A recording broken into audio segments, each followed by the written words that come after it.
Découverte d'un ancien bâtiment comtal à Angers, milieu du XIIIe siècle.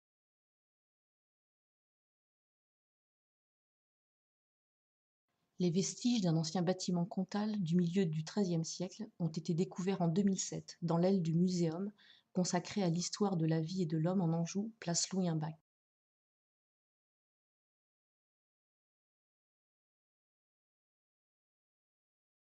Une étude récente a permis d'en apprécier l'importance architecturale et l'intérêt historique.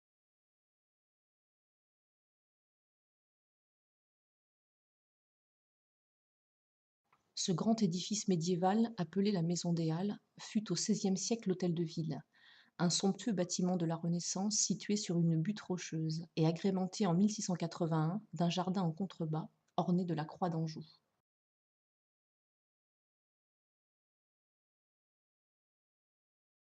À son revers, à l'emplacement de l'hôtel de Marie qui abrite la section biodiversité actuelle du muséum, la butte était occupée par l'église paroissiale Saint-Michel du Tertre et son cimetière, disparu à la Révolution.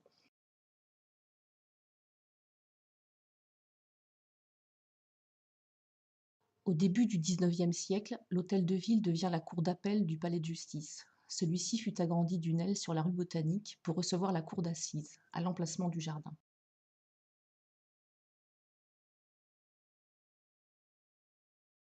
Il garde de cette époque son aspect actuel.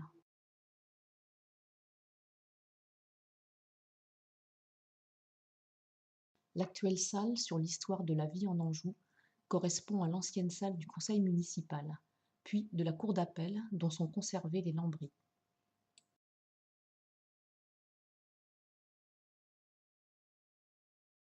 C'est depuis le boulevard Carnot que se perçoit le mieux cette évolution architecturale.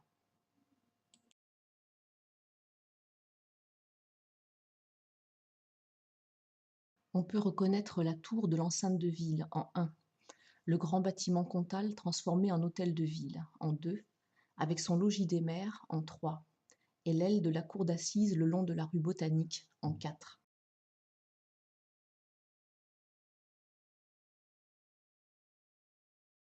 L'étude de la charpente a mis en lumière l'édifice médiéval élevé en 1253-1254 pour le comte Charles Ier d'Anjou, frère du roi de France Louis IX.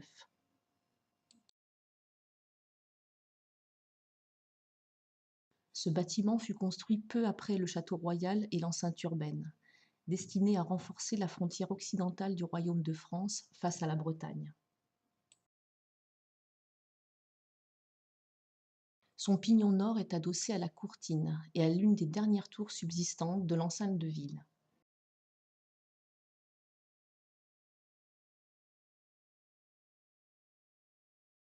Visite virtuelle du bâtiment comtal. Seule la restitution 3D permet d'imaginer l'apparence de l'édifice comtal du XIIIe siècle.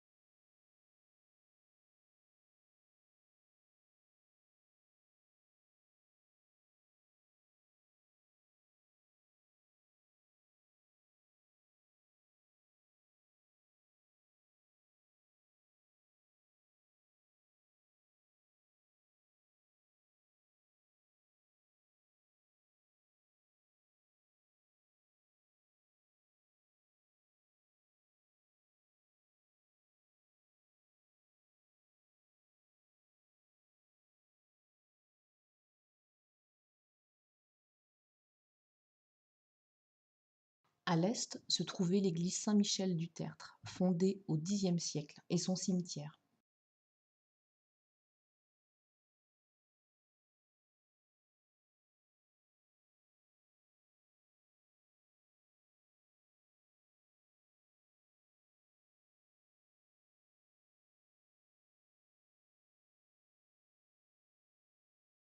Sur la face nord, le bâtiment comtal s'appuie contre l'enceinte de ville, édifiée par Louis IX quelques années auparavant.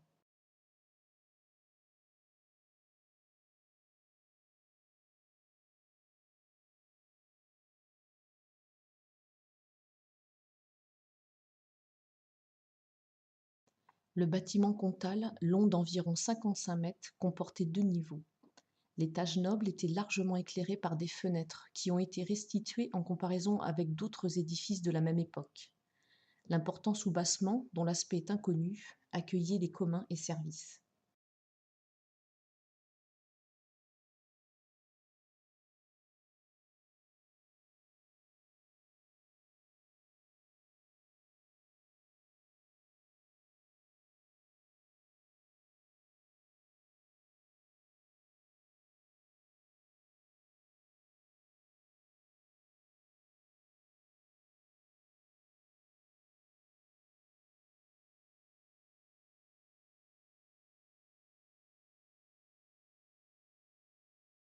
La grande salle haute sous charpente était à l'usage des représentations publiques ou de l'exercice du pouvoir comtal.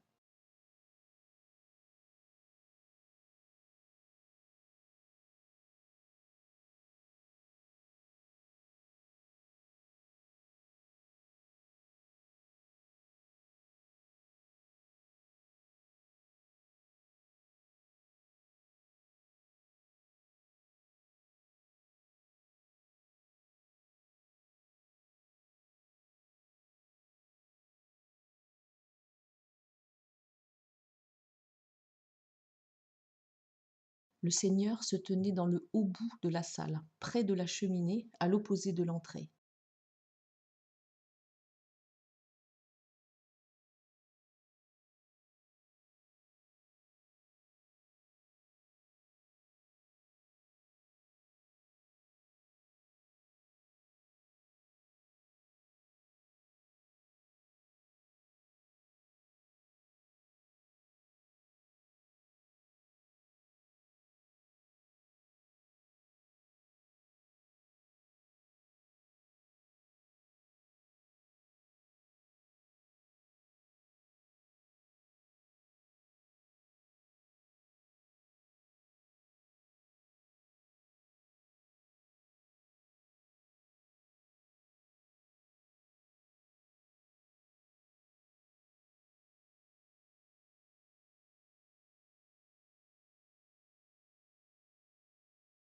La charpente présentait un décor héraldique exceptionnel.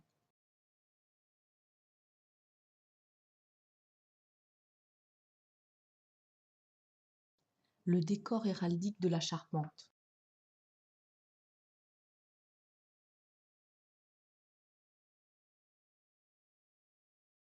Les vestiges peints retrouvés sur un tiers des bois montrent une composition régulière avec alternance d'armoiries 2 à 2.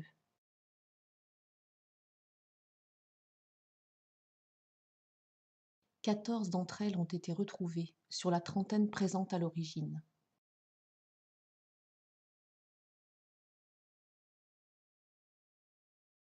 Les armoiries livrent le nom de grands vassaux et de compagnons d'armes du comte d'Anjou: Clérambault, Dantenaise, Dan, Marmande.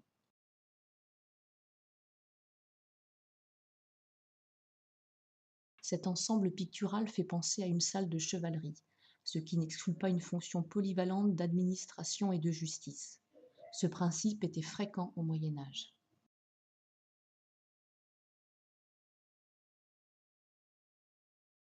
Ce décor met en évidence une hiérarchie. Ainsi se succèdent depuis l'entrée de la salle vers le haut bout les seigneurs locaux, puis ceux étrangers à la région, enfin les compagnons les plus proches de Charles d'Anjou.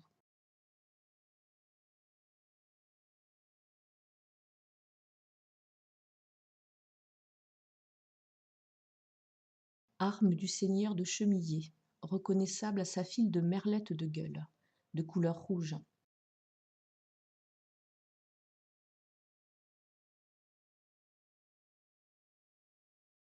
Armes alternées des seigneurs de Clérambault et d'Antenaise, respectivement d'Anjou et du Maine, région de Laval.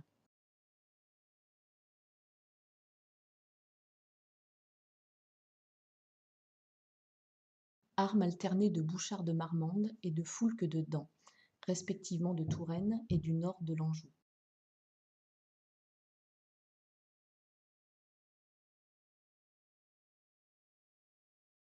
Armes de Jean Ier d'Harcourt, membre d'une célèbre famille normande, de gueules à 2 faces d'or, 5 bandes alternativement rouges et jaunes.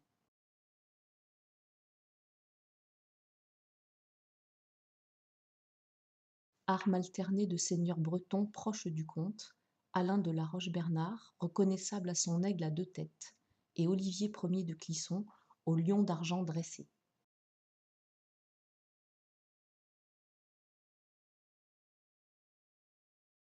Arme du seigneur de Chours, autre compagnon de l'Anjou-Maine.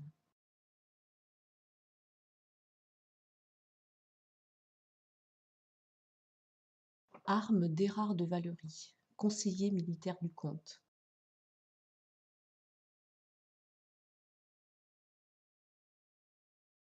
De plus, la grande salle comportait sur ses murs un décor peint à caractère ornemental, d'après quelques petits fragments retrouvés en partie haute des murs.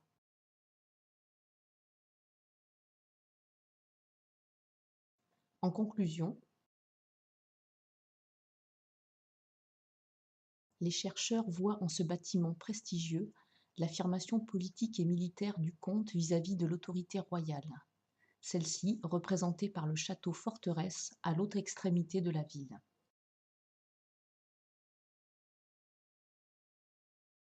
Une affirmation également à l'égard du pouvoir religieux, incarné par l'évêque et son chapitre cathédral.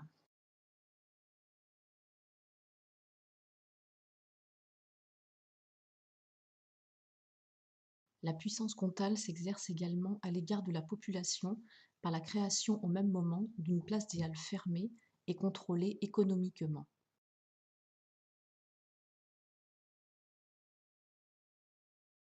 Ainsi, cette découverte apporte un nouvel éclairage sur les expressions de l'ambition politique de Charles d'Anjou.